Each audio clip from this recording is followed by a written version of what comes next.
Hello everyone, welcome to my YouTube channel Adco classes. My name is Manish और आप देख रहे हैं एडको क्लासेस को। दोस्तों, ये जो सेशन चल रहा है, सीरीज जो चल रहा है आपका स्टेट पीजीटी इंग्लिश की, इसी के तहत आज हम बात करेंगे काफ़ी इम्पॉर्टेंट कमला दास की लिखी पोम को एन इंट्रोडक्शन। जी हाँ दोस्तों, आज के वीडियो में इसी लेक्चर को हम लोग डिस्कस करेंगे। काफ़ी इम्पॉर्टेंट होने जा रहा है ये लेक्चर। एग्ज़ाम्स के पॉइंट ऑफ व्यू से सारे क्वेश्चंस को मैंने इंक्लूड किया कि कहाँ कहाँ से क्वेश्चंस इस लेक्चर्स मतलब ये कमला दास की लिखी जो इंट्रोडक्शन है एंड इंट्रोडक्शन, जो बहुत सारे पीजीटी एग्ज़ाम्स में जैसे कि राजस्थान हो गया, यूपी हो गया, उत्तराखंड हो गया, डीएसएसबी हो गया, नीट हो गया, उन सारे जगह से मैं क्वेश्चंस यहाँ कलेक्ट करके लाया हूँ ताकि आपके एग्ज़ाम्स में जो है पूछने की 100% चांस है। तो दोस्तों, इस वीडियो को अंत तक देखेंगे। अगर मेरे चैनल पर आप पहली बार आए फर्स्ट टाइम तो इसको सब्सक्राइब कर लेंगे, बेल आइकन को प्रेस करेंगे और ज़्यादा से ज़्यादा प्लीज़ हेल्प करें इस चैनल को शेयर करने में। जितना ज़्यादा मेरे चैनल पर सब्सक्राइबर होंगे, व्यू होगा, उतना मुझे को मोटिवेट होगा वीडियो बनाने में। तो without any further delay let's start the video. कहीं जाना नहीं है, अंत तक देखना है इस वीडियो को, ठीक है। काफ़ी ज़्यादा इंपॉर्टेंट होंगे। तो सबसे पहले हम बात करेंगे दोस्तों इसमें पोएट के बारे में कि उसके बाद हम कुछ इम्पॉर्टेंट पॉइंट्स को डिस्कस करेंगे। उसके बाद फिर हम पोएम को डिस्कस करेंगे, समरी को, एंड देन लास्ट में हम एमसीक्यू करेंगे। तो सबसे पहले हम बात करेंगे दोस्तों पोएट। इनका जो बर्थ होता है 31 मार्च 1934 को होता है। ये याद रखेंगे, 31 मार्च 1934 को। ओके। पुनायरुकुलम एक जगह है जो मालाबार डिस्ट्रिक्ट में केरला में पड़ता है। वहीं पर की जन्म होती है, ठीक है, केरला डिस्ट्रिक्ट, केरला स्टेट में। इनकी जो डेथ हो जाती है 31 मई 2009 को पुणे में, ठीक है। कह सकते हैं दोस्तों ये 20th सेंचुरी के कॉन्फेशनल पोएट थे। कॉन्फेशनल मीन्स स्वीकारना, मतलब एक चीज़ों को जो कन्फेस वगैरह हम लोग करते हैं ना चर्च वगैरह में जाके प्रीस्ट के सामने, तो अपनी गलतियों को स्वीकारना या मतलब कबूलना, ठीक है। नोबलिस्ट, शॉर्ट स्टोरी राइटर भी ये थे। बहुत सारे इन्हें ऑनर्स दिया गया है, जैसे कि उपाधियाँ दी गई है। 1969 में सी गॉट केरला साहित्य अकादमी अवार्ड से सम्मानित किया गया था। देन 1985 में दोस्तों साहित्य अकादमी अवार्ड से सम्मानित किया गया। ये इनकी जो पेन नेम था ना, इनकी जो रियल नेम है माधवी कुट्टू, ये इनका रियल नेम है, ठीक है। मलयालम नेम है माधवी कुट्टू करके इनका रियल नेम है दोस्तों। आगे हम लोग बात करेंगे, जैसे कि अभी मैंने इनका फर्स्ट हमने स्क्रीन पर लगाया है। इनको कमला सुरैया भी कहा जाता है, ठीक है, और कमला दास भी कहा जाता था। ये 3 नाम से फेमस थे, ठीक है। अगर हम बात करेंगे कि फर्स्ट ऐसे इंडियन वुमेन की राइटिंग देखने को मिलता है इंग्लिश में जो ओपनली बात करता है सेक्सुअल डिजायर्स का और एक्सपीरियंस ऑफ इंडियन वुमेन को बात करती है। मतलब ये जो बात करती थी राइट्स, वुमेन राइट्स की बात करती हैं, वुमेन्स कल्चर की बात करती है। जो पेट्रार्की हमारी समाज है उस पर ये फोर्स करती है, उसको हटाने की बात करती हैं, इक्वल राइट्स देने की बात करती हैं। दास की जो फर्स्ट बुक थी ना, फर्स्ट पोएट्री समर इन कैलकाता, काफ़ी ज़्यादा फेमस रही है और केंट से भी इनको नवाजा गया है, केंट प्राइज़ से 1967 में ये लिखा गया था। काफ़ी इंपॉर्टेंट है, ये एग्ज़ाम्स में पूछी गई है पीजीटी में, ठीक है। समर इन कैलकाता, इसको याद रखेंगे, नोट डाउन कर लेंगे आप। 42 के एज में सी पब्लिश्ड अ डेयरिंग ऑटोबायोग्राफी, इनकी एक पब्लिश्ड हुई थी जो माई स्टोरी, जो काफ़ी मतलब बोल्ड था और जो ओरिजिनली लिखी गई थी जो मलयालम लैंग्वेज में, और इनका टाइटल जो था मलयालम लैंग्वेज में जो लिखी गई थी एटे कथा करके, है ना, लिखी गई थी। बाद में इसको ट्रांसलेट की गई इंग्लिश में और साथ ही साथ 14 और इंटरनेशनल लैंग्वेज में ट्रांसलेट की गई थी। तो इस तरीके से हम लोगों ने देखा आज अभी पोएट के बारे में। अब हम देखते हैं कुछ इम्पॉर्टेंट पॉइंट्स को भी। कुछ इनको मतलब 2009 में द टाइम्स ने इनको द मदर मॉडर्न इंग्लिश कह के बुलाया था। Okay, the mother of modern English Indian poetry, the mother of modern English Indian poetry Kamala Das को कहकर बुलाया था 2009 में द टाइम्स ने, ये याद रखेंगे। मेजर वर्क्स में इनका समर इन कैलकाता जो केंट्स अवार्ड से भी विनर था ये, Manas, alphabet of lust, Manas the story, introduction, या अल्लाह, इस तरीके से बहुत सारे फेमस वर्क भी रहे थे। तो दोस्तों अब हम बात करेंगे आगे कुछ इंपॉर्टेंट पॉइंट्स को। अभी क्वेश्चन आता है कि ये जो आप एन इंट्रोडक्शन पूछ रहे हैं इनको पब्लिश किया गया था कलेक्शन समर इन कैलकाता में 1965 में, ठीक है, 1965 में ये पब्लिश की गई थी। एक कन्फेशनल पोएम है दोस्तों। थीम अगर हम बात करें फेमिनिज्म, इक्वल राइट्स और फ्रीडम एंड मैरिज की बात करते हैं, ठीक है। ये जो poem strongly remark on patriarchal society पर रिमार्क करता है, prevailing today and brings a light the misery, bondage, pain suffered by the fairer sex in such times. इस तरीके से चीज़ें। अब हम डायरेक्ट आते हैं पोम को डिस्कस करते हैं, इसको समझना है, फिर उसके बाद हम लोग एमसीक्यू करेंगे। दोस्तों स्टार्ट करते हैं। I don't know politics but I know the names of those in power and can repeat them like days of week और names of months beginning with Nehru. तो पहले हम लोग यहाँ तक समझते हैं, कॉमा जहाँ लगा हो, आई don't know politics but I know the names of those in power. मैं पॉलिटिक्स को नहीं जानती, but I know the names of those in power, लेकिन मैं उनके नाम जानती हूँ जो पावर में हैं, जो पॉलिटिक्स में हैं। उसके बाद कहती है I and can repeat them like days of week और names of months beginning with Nehru. अब इस लाइन में कहते हैं कि can repeat them like days of week, मैं उनके नाम को रिपीट कर सकती हूँ, मैं उनके नाम को याद कर सकती हूँ, बता सकती हूँ, जैसे कि वीक्स में जैसे डेज होते हैं, संडे, मंडे, ट्यूसडे, जैसे कि जो मंथ्स के नाम होते हैं, जनवरी, फरवरी, मार्च, इन सारे के नाम जैसे उन सभी पॉलिटिशियन के नाम को मैं बता सकती हूँ। और इसकी स्टार्ट में कर सकती हूँ नेहरू के नाम से। ओके, जवाहरलाल नेहरू की बात कर रहे हैं, उसके बाद इंदिरा गांधी, जो भी हो, है ना, गांधी जी, जो भी वगैरह वगैरह।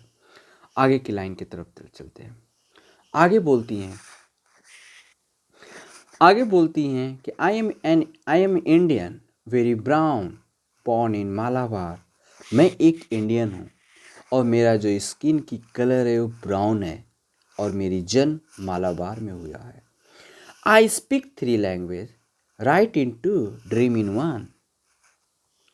ये बोलती हैं कि आई स्पीक 3 लैंग्वेज, मैं 3 लैंग्वेज में बात कर सकती हूँ।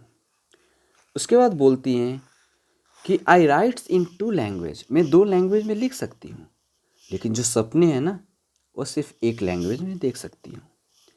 आगे बोलती हैं don't write in English, they said English is not your mother tongue. वो आगे बोलती है इस लाइन में, किसी के बारे में कह रही है कि वो मुझसे कहें कि don't write in English, English में मत लिखो। दे सेड मतलब वे लोग कहे थे कि इंग्लिश में मत लिखो, क्योंकि English is not your mother tongue, English तुम्हारा मातृभाषा, मदर टंग नहीं है, इसलिए इंग्लिश में मत लिखो। आगे कहती है why not leave me alone, critics, friends, visiting cousins, every one of you. ये बोल रही हैं कि why not leave me alone, मुझे अकेला क्यों नहीं छोड़ देते, है ना। किससे ये बोल रही हैं?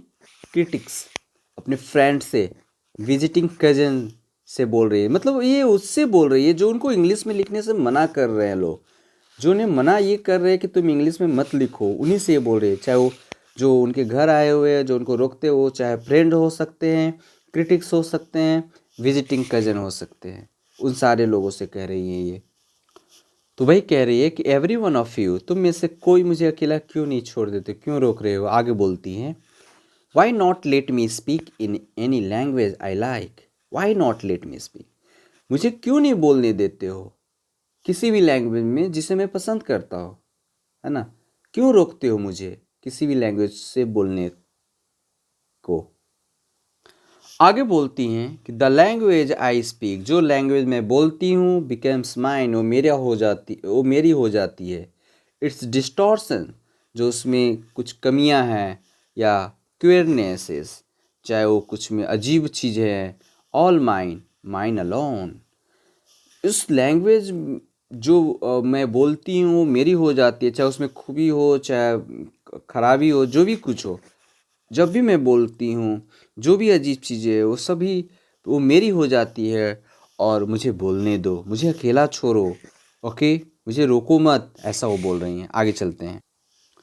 आगे बोलती हैं पोएट कि it is a half English, आधी इंग्लिश है, हाफ इंडियन, आधी इंडियन है।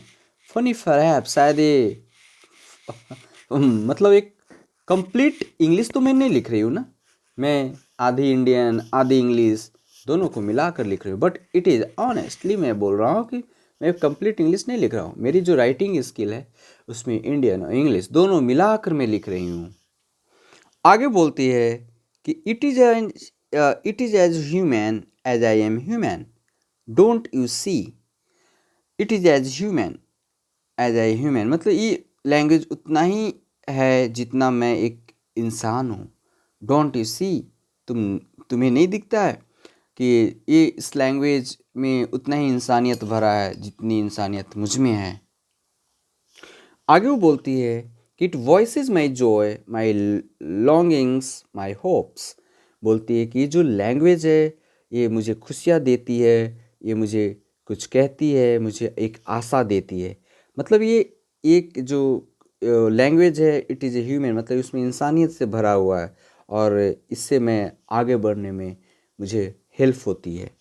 मुझे मत रोको। आगे बोलती हैं कि and it is useful to me as cawing is to crow और रोरिंग टू द लायंस। मतलब ये लैंग्वेज मेरे लिए उतना ही इम्पॉर्टेंट रखता है जितना कि एक कौवे के लिए कॉइंग काँव काँव करना, एक शेर के लिए रोरिंग दहाड़ना, उसी प्रकार से ये लैंग्वेज भी मेरे लिए उतना ही इम्पॉर्टेंट रखता है। अब आगे बोलती है poet, it is human speech, ये एक ह्यूमन स्पीच है, the speech of the mind that is here and not there. ये मतलब एक ह्यूमन स्पीच है।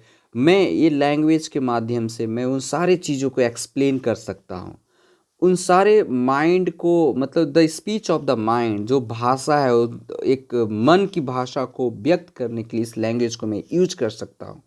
और जब मैं ये लैंग्वेज का यूज करती हूँ तो मैं कहीं और नहीं होती और मैं इस लैंग्वेज को बताने में मशगूल हो जाती हूँ। इस तरीके से ये बोल रही हैं पोएट। दोस्तों आगे बोलती हैं, a mind that sees and hears and is aware, जो मेरी माइंड है डेट सी, सब कुछ देख सकता है, एंड हेयर सुन सकता है, एंड इज अवेयर और अवेयर भी है। यानी जो मैं सुन सकता हूँ, देख सकता हूँ, समझ सकती हूँ, उन सारे चीज़ों को इस लैंग्वेज के माध्यम से मैं आपको बता सकती हूँ, समझा सकती हूँ, ठीक है, इस लैंग्वेज के माध्यम से। आगे बोलती हैं कि मेरी language not the diff blind speech of tree in storm और द मॉनसून क्लाउड्स और द रेन और the incoherent mutterings of the blazing funeral fire. बोलती हैं कि ये जो लैंग्वेज है कोई मतलब नॉट द डिफ, कोई बहरे के लिए नहीं है, ब्लाइंड स्पीच कोई ब्लाइंड स्पीच नहीं है। मतलब लैंग्वेज का साउंड निकलने का मतलब ये भी नहीं है कि कुछ भी साउंड निकले आप समझ मान सपोज कि वो बोलती है कि ऑफ ट्री इन स्टॉर्म और द मॉनसून क्लाउड्स, बादल जब गरजता है, जब हवा चलती है, तूफान आती है तो पेड़े की आवाज़ निकलती है, क्या उस लैंग्वेज को आप समझ पाते हो? नहीं। तो मैं जो बताना चाह रही हूँ इस लैंग्वेज के माध्यम से मैं आपको समझा सकती हूँ, मैं बता सकती हूँ, ठीक है। कमला दास आगे बोलती है कि जो बादल, जब बारिश होती है तो बादल करकती है, जब बारिश होती है तो पानी से आवाज़ें आती है, और फिर ब्लेजिंग बिजली चमकती है, और फ्यूनरल फायर, जब कोई हिंदू रीति रिवाज में जब कोई डेथ कर जाता है, जब उनकी डेथ बॉडी को जलाते हैं तो आग आग की आवाज़ निकलती है। तो क्या आप उनकी आवाज़ों को समझ पाते हो? नहीं ना। लेकिन मेरी जो लैंग्वेज है वो भी इन जैसी पावरफुल है, लेकिन मैं अपनी लैंग्वेज से आपको समझा सकती हूँ, आपको बता सकती हूँ। दोस्तों यहाँ पर कमला दास कंपेयर कर रही है चीज़ों को उन सारे अच्छे चीज़ों से, अच्छे जो पावरफुल थिंग्स को अपनी लैंग्वेज को कंपेयर कर रही है। लेकिन वो कह भी रही है यहाँ पर मतलब आप यहाँ पर क्रिटिसाइज भी कर रही है कि वो लैंग्वेज, वो आवाज़ तो देती है लेकिन उसकी भाषा को आप समझ नहीं सकते हो। लेकिन मैं जो बता रही हूँ वो लैंग्वेज जो है आपको मैं समझा सकती हूँ, उन सारे भाषाओं को अपने लैंग्वेज के माध्यम से आपको बता सकती हूँ।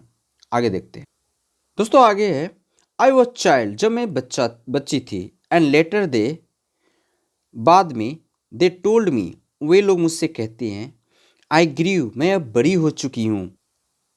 दोस्तों आगे बोल रही हैं Kamala Das, for became tall, my limb swelled and one out two place sprout hair. Kamala Das कहती है कि लोग मुझे मेरे बारे में ये बता रहे कि अब तुम बच्ची नहीं हो, तुम बड़ी हो गई हो। क्यों? क्योंकि तुम बड़ी हो गई हो, तुम्हारे लिम्स बड़े हो गए हैं, तुम्हारे जो आपका ब्रेस्ट है वो बड़े हो गई है, तुम्हारा जो हेयर्स लंबे लंबे बाल हो गए हैं, तो इस वजह से तुम बड़ी हो गई हो। मतलब लोगों का जज करने का जो तरीका है, हमारे शरीर से हमें जज करते हैं। कमला दास यहाँ कहती है कि हमें लोग जज करते हैं शरीर से। अगर आप शरीर से बड़े हो गए हो तो मीन्स दैट मीन्स तुम बड़ी हो गई हो, चाहे आपका माइंड डेवलप हो या नहीं हो, लेकिन आपके शरीर से लोग जज कर लेते हैं आपको कि आप बड़ी हो गई हो या बड़े हो गए हो। ठीक है, आगे कहती हैं कि when I asked for love, not knowing what else to ask for, जो जब मैंने प्यार मांगा, लेकिन मुझे नहीं पता था कि मुझे क्या मांगना चाहिए था, तो मैंने प्यार मांगा। तो जब मैं ऐसा बोली तो he drew a youth of 16 into the bedroom and close the door. जब मैंने बोला कि मुझे प्यार चाहिए तो उन्होंने मेरे एक 16 साल के लड़कों को मेरे बेडरूम में भेज दिया, और उन्हें ऐसा लगा कि प्यार का मतलब एक फिजिकल रिलेशनशिप होता है, और लोग प्यार नहीं समझता है, और उनको लगा कि फिजिकल रिलेशनशिप ज़रूरी है। आगे कमला दास बोलती हैं, he did not beat me, वो मुझे नहीं पीटा, but my sad woman body felt so beaten, लेकिन मेरी बॉडी ऐसी फील हो रही थी कि उसने मुझे बहुत पीटा है, मैं थक चुकी थी उस लड़के के कारण। आगे कमला दास बोलती हैं, काफ़ी ओपनली बात करती है कि the weight of my breast and womb crushed me. बोलती हैं कि जो मेरे जो एक वुमेन्स की जो फीमेल पार्ट होता है, जैसे कि ब्रेस्ट, ओम, वो दबा रहा था, और उसी की वजह से वो काफ़ी ज़्यादा मुझे पिटेने जैसा फीलिंग हो रहा था। दोस्तों आगे चलते हैं, आगे देखते हैं कि वो क्या कहते हैं। She was the first Indian women who who wrote openly about the sexual women sexual जो क्लैमिटी होता है, जो कह सकते हैं कि फर्स्ट टाइम ऐसे ओपनली इन्होंने लिखी, ये पहली एक ऐसी वुमेन, इंडियन वुमेन थी। चलिए आगे देखते हैं आगे वो क्या कह रही हैं। दोस्तों आगे वो लिखती है, आई श्रैंक पिटीफुली, मैं सिकुड़ गई, मैं ये सोचने लगा क्या बड़े होने पर लोग ऐसे ही करते हैं, ये सब सोचकर मैं सिकुड़ गई, सहम गई। Then I wore a shirt and my brother's trouser, फिर उसके बाद मैंने एक शर्ट पहना और माई ब्रदर्स ट्राउजर, मैं अपने भाई का ट्राउजर पहन लिया, पैंट पहन लिया। Then cut my hair short and ignored my womanliness. वो आगे कहती है कि मैं इस तरीके से जो वुमेन्स वाली फीलिंग हो रही थी वो मैं अब उससे हटना चाह रही थी। मैंने अपने बाल को कट किया, छोटा कर लिया, इग्नोर्ड माई वुमेनलीनेस, और मैं जो वुमेन्स वाली जो फीलिंग है उसको ख़त्म किया, और मैं ये सोचने लगी कि अब मैं लड़कों की तरह जीना चाहता हूँ, वुमेन्स की तरह नहीं।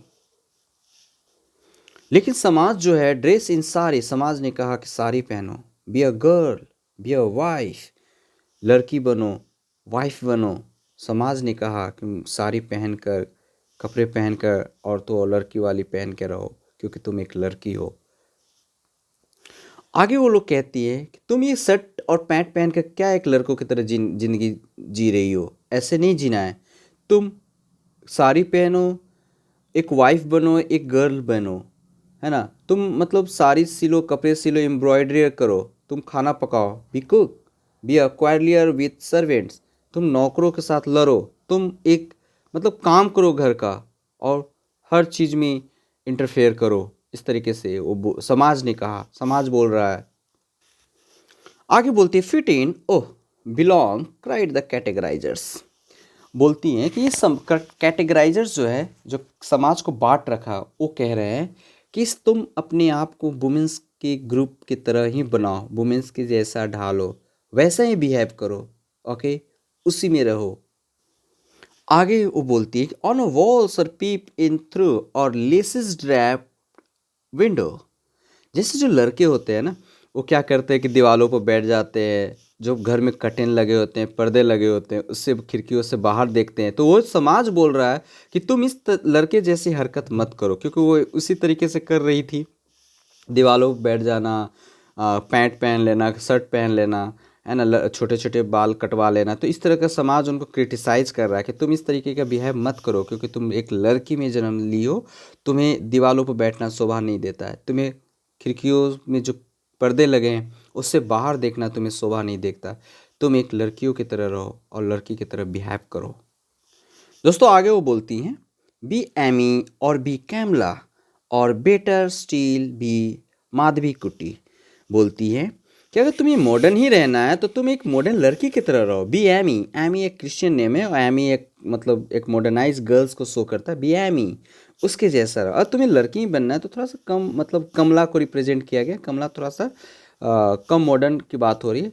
या बेटर स्टील, या अच्छा ये होगा कि तुम माधवी कुटी ही बन के रहो, ट्रेडिशनल लड़की की बात हो रही है। नाम से मतलब नाम को रिप्रेजेंट किया जा रहा है कि एमी एक प्रकार के ऐसी गर्ल्स की नाम दिया गया जो क्रिश्चियन होती हैं, जो काफ़ी ज़्यादा मॉडर्न होती हैं। फिर कमला थोड़ा साधारण होती है, और माधवी कुटी एक ट्रेडिशनल लड़की होती है जो सारे कुछ फॉलो करती है, घर के काम काज में हाथ बटाती है। ठीक है, इसी तरीके से आगे देखते।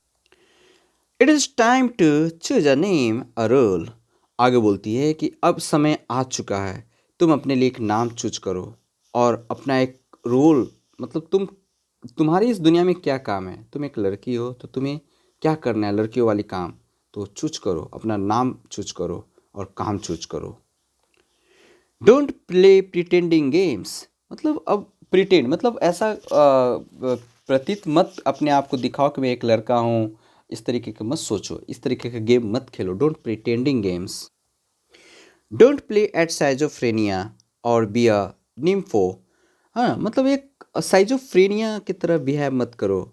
साइजोफ्रेनिया दोस्तों यहाँ पर एक डिजीज़ है, बीमारी है, जहाँ पर हेलुसिनेशन जो होता है, दिमाग के जो भ्रम होती है, जो आपको दिखाई नहीं देता है, एक मशगूल टाइप का आपको फील होता है, उसी को साइजोफ्रेनिया कहते हैं। That is the mental disorder की बात हो रही है। और तुम एक नैम्फो की तरह बिहेव मत, और तुम निम्फो की तरह बिहेव मत करो। दोस्तों निम्फो का मतलब होता है कि निम्फो ऐसे लड़कियों को कहा जाता है जो लड़कियों के ग्रुप में या लड़कियों में ही मशगूल होता है। जो मतलब क्या, सिंपल वर्ड में अगर कहें तो निम्फो एक लड़की को लड़की में ही इंटरेस्ट होता है, यानी जिसको हम बोलते हैं लेस्बियन, मतलब लेस्बियन टाइप का, है ना। तो यहाँ पर निम्फो उसी को रिप्रेजेंट किया गया है। ठीक है दोस्तों, आगे बोलती है कि don't cry embarrassingly loud when jilted in love. अगर तुम्हें प्यार में धोखा मिल रहा है तो तुम जोरों से चिल्लाओ नहीं। मतलब प्यार में धोखा ही तो मिला, तो चिल्लाने की क्या बात है, मत चिल्लाओ, जोर से नहीं चिल्लाना, वैसा प्रिटेंड मत करो। ठीक है। पोएट आगे बोलती है आई मीट अ मैन, मैंने एक आदमी से मिला, मैं एक आदमी से मिला और लव्ड हिम, और मुझे उससे प्यार हो गया। Him not by any name, he is every man. मैं किसी him not by any name, मैं उसे किसी नाम से नहीं पुकारूंगी। ही इज एवरी मैन, वो भी एक सब आदमी की तरह ही है। दोस्तों आगे देखते हैं।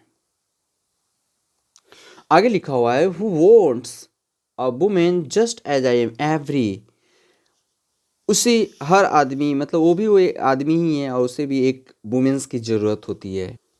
आगे बोलती हैं पोएट कि जस्ट एज आई एम, जैसे कि मैं हूँ, every woman who seeks love, हर वुमेन्स को एक प्यार चाहिए। एक आदमी नहीं, एक प्यार चाहिए। एक मैन नहीं, एक प्यार चाहिए। In him the hungry haste of rivers. अब आगे पोएट कहते हैं उस आदमी के बारे में, इन हिम यानी उस इंसान में एक हंग्री हेस्ट है ऑफ रिवर। जिस तरह से नदियों में जल्दी एक धारा होती है, तेज़ धारा होती है, कहीं पहुंचने की जल्दी होती है, वैसे ही उस इंसान में, उस आदमी में एक भूख है, एक भूख है। ठीक है। In me the oceans tireless, in me the oceans tireless waiting. ये कंपेयर कर रहे हैं उस इंसान में कि उसके अंदर में भूख है, hungry hungry haste of rivers, river के जैसा। लेकिन मैं एक ओशन टायरलेस वेटिंग, मैं एक ओशन की तरह हूँ और मैं इंतज़ार कर रही हूँ कि कोई रिवर्स मुझ में आके मिल जाए। मुझे प्यार चाहिए, मैं इंतज़ार कर रही हूँ, मुझ में कोई जल्दी नहीं है। मैं आगे वो बोलती है, who are you, I ask each and every one. तुम कौन हो, मैं हर उस इंसान से पूछती हूँ कि तुम कौन हो। And the answer is it is आई। मैं, और जवाब मुझे क्या मिलता है कि ये मैं हूँ। Anywhere and everywhere I see the one who calls himself I. और मैं जहाँ भी जाता हूँ, जहाँ भी मैं, एनीवेयर, कहीं भी, जहाँ भी मैं जाता हूँ तो वो मिल ही जाता है, मुझे दिख ही जाता है, और वो अपने आप को कहता है, हु कॉल्स हिमसेल्फ आई, जो कहता है अपने आप को मैं हूँ। आगे पोइट कहती हैं, इन दिस वर्ल्ड, इस दुनिया में, he is tightly packed like the sword in its Seth.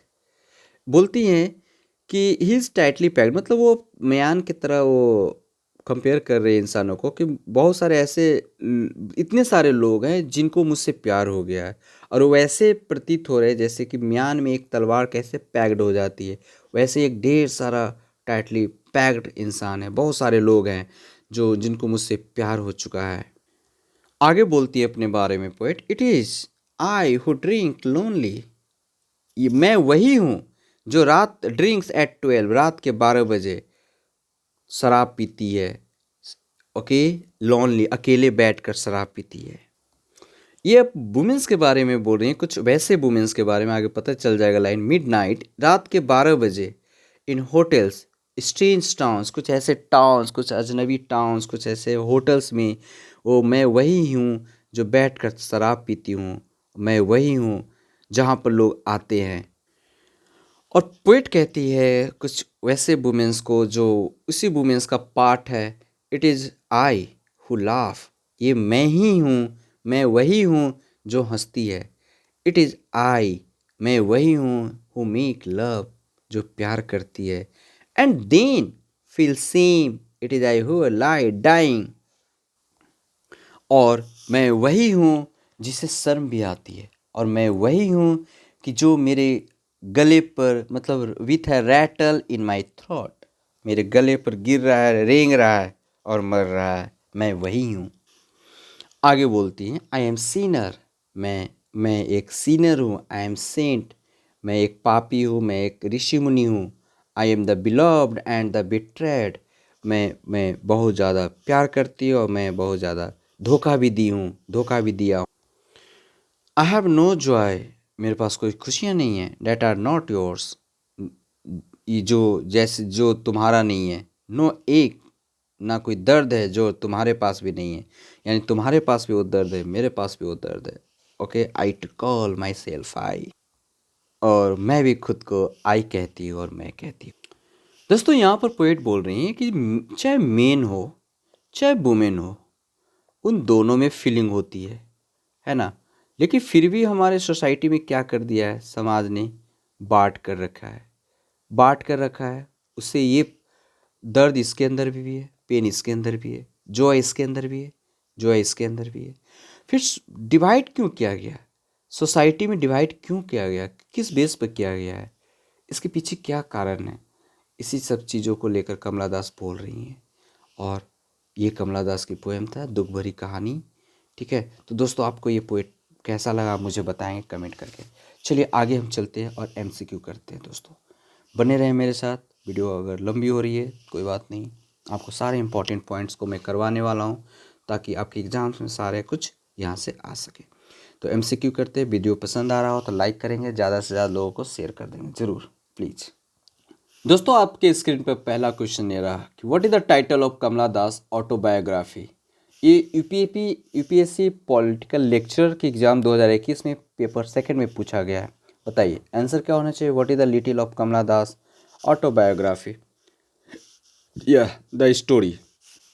Autobiography the story है दोस्तों। आगे चलते हैं, क्वेश्चन नंबर नेक्स्ट की तरफ मूव करते हैं। The pome and introduction is written by. The pome and introduction किसके द्वारा लिखी गई है, ठीक है, तो ये आपका लिखी गई है दोस्तों कमला दास के द्वारा। ओके, चलिए मूव करते हैं नेक्स्ट क्वेश्चन की तरफ। दोस्तों आगे क्वेश्चन है, कमला Suraiya autobiography is titled.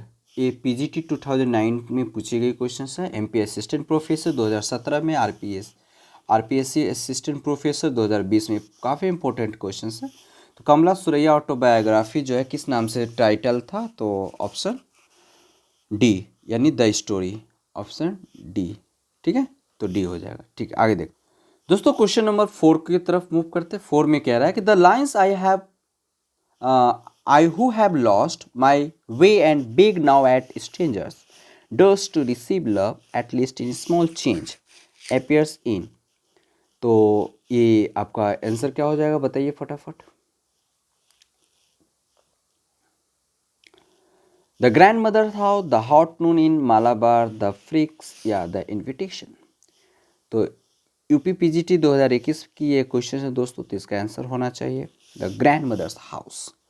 The grandmother's house is correct answer. आगे देखते हैं दोस्तों क्वेश्चन नंबर नेक्स्ट की तरफ मूव करते हैं। Which of the following was the first volume of poem by Kamala Das. Kamala Das की पहली वॉल्यूम पोएम कौन सी थी, ये भी पूछी गई क्वेश्चन है। Summer in कैलकाता, summer in कैलकाता, option D is correct answer. आगे देखते दोस्तों, नंबर पर मत जाना, ठीक है। क्वेश्चंस नेक्स्ट को मूव करते हैं। Who wrote the poem the descendant, summer in कैलकाता, the old play house. ये भी DSSB आपका जो है पूछी गई क्वेश्चंस है। इसका आंसर बताइए। तो कमला दास यानी द आपका यहाँ पर the descendants, summer in कैलकाता, the old play house किसके द्वारा लिखी गई, तो कमला दास के द्वारा लिखी गई थी, ठीक है। चलिए क्वेश्चन नंबर नेक्स्ट की तरफ मूव करते हैं। नेक्स्ट क्वेश्चन आपका स्क्रीन पर ये रहा दोस्तों, ठीक है। Which of the following is not a poem by Kamala Das, ठीक है। कमला दास जो है इनमें से 3 पोम को लिखे हैं, बाकी एक पोम को नहीं लिखी है। वो कौन सी पोम है, तो हॉट नून इन मालाबार कमला दास के द्वारा लिखी गई है। माई ग्रैंड मदर्स हाउस कमला दास के द्वारा लिखी गई है। यहाँ पर 3 ही हो दोस्तों, ये जेज्यूरी होगा, ठीक है। एंड द फ्रिक्स कमला दास के द्वारा। तो जेज्यूरी जो है किसके द्वारा लिखी गई है, आप मुझे बताएं दोस्तों। जेजुरी जो है एक सीरीज ऑफ पोएम है that is written by Indian poet Arun Kolatkar. तो ये जो है अरुण कोलाटकर के द्वारा लिखी गई है, ठीक है। तो बाकी कमला दास के द्वारा लिखी है। नेक्स्ट क्वेश्चन की तरफ मूव करते हैं दोस्तों। नेक्स्ट क्वेश्चन आपके सामने ये रहा जो DSSB PGT 2014 में पूछी गई है कि the story in which Kamala Das refer to an lesbian relationship is. तो बताइए क्या होगा आंसर। या क्वेश्चन नंबर नेक्स्ट का आपका यहाँ पर नंबरिंग गलत है, नंबरिंग पर ध्यान मत देना, ठीक है। तो इकबाल इज करेक्ट आंसर, ठीक है। इकबाल जो है एक स्टोरी है जो कमला दास के जो एक लेस्बियन रिलेशनशिप को रेफर करता है, ठीक है। आगे देखते हैं दोस्तों, आपके स्क्रीन पर नेक्स्ट क्वेश्चन ये रहा। Which of the following collection of poems was written by Kamala Das. PGT 2000 में है ना। तो कलेक्शन ऑफ पोम्स क्या था, समर इन कैलकाता। समर इन कैलकाता जो है ये जो पोम था दोस्तों, project through action and gesture को रिप्रेजेंट करता है। Self contained mood of sensual luxury को एक्सप्लेन करता है। The poem celebrate the mood of temporary triumph over the defeat of love को रिप्रेजेंट करता है। It is an Indian poet's creative reactions to the torture of the Indian summer को। Okay, तो ये सारी चीज़ें मेंशन है, आप इसको पढ़ना, काफ़ी ज़्यादा अच्छी पोएम है। इसको केंट प्राइज से भी केंट प्राइज भी दिया गया था, ठीक है।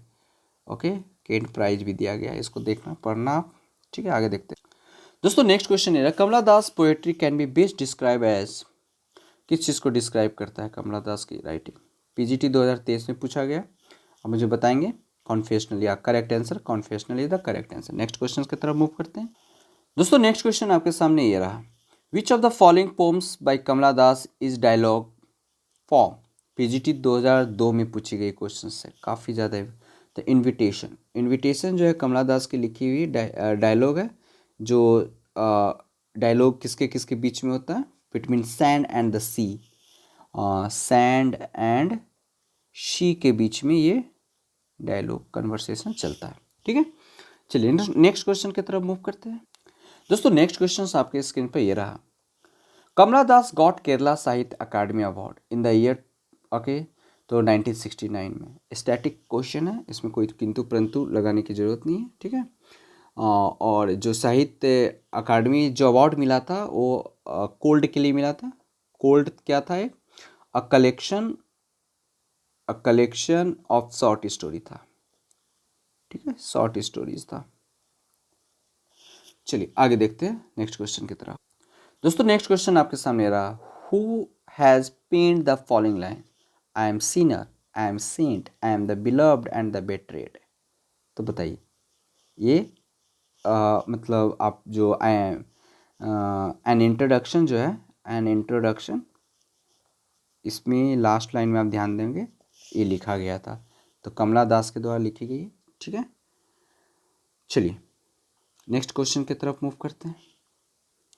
नेक्स्ट क्वेश्चन आपके सामने आ रहा, what is the real name of the poetess Kamala Das. Kamala Das का रियल नेम क्या था? तो माधवीकुट्टी, ये करेक्ट नेम है। ठीक है, next question, the theme of alienations in central to the poetry of PGT 2009 में ये क्वेश्चन पूछा गया है, तो Kamala Das is the correct. या ध्यान रखेंगे alienation. Okay, very very important question आपके स्क्रीन पे ये रहा। ठीक है, इसको याद करेंगे। Which poem of Kamala Das has the following expression, why not leave, मुझे अकेला क्यों नहीं छोड़ देते, me alone, critics, friends, visiting cousin, every one of you, why not let me speak in any language like. तो ये आपका एन इंट्रोडक्शन से लिया गया ये लाइन। ठीक है, next question, who is the author of the volume of poem descendants. Very important questions. Okay, PGT 2010 में है, Kamala Das is the correct. याद रखें डिसेंडेंट्स जो है ये कमला दास की लिखी राइटिंग है। ठीक है दोस्तों, आगे नेक्स्ट आज की वीडियो के last question, the theme of that dominates the poetry of Kamala Das. तो क्या होना चाहिए आंसर बताइए? या love, correct, love is the correct answer. Okay, the theme of love dominate the poetry of Kamala Das.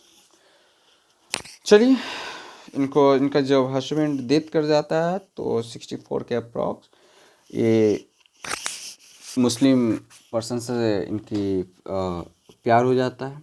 ठीक है, इस तरीके से कहानी है। बाय द वे ये वीडियो आपको कैसा लगा आप मुझे बताएंगे। नेक्स्ट वीडियो के साथ मिले, जो भी क्वेश्चन आपके लिए मैं बताया हूँ उसका काफ़ी ज़्यादा इंपॉर्टेंट है दोस्तों। नेक्स्ट वीडियो के साथ मिलेंगे, तब तक आप अपना तैयारी जारी रखिए और मस्त में रहिए, टेंशन नहीं लेना है। कीप लर्निंग, कीप प्रैक्टिसिंग, और वीडियो को शेयर तो ज़रूर करना है आपको। ठीक है, तो ऑल द बेस्ट, जय हिंद दोस्तों।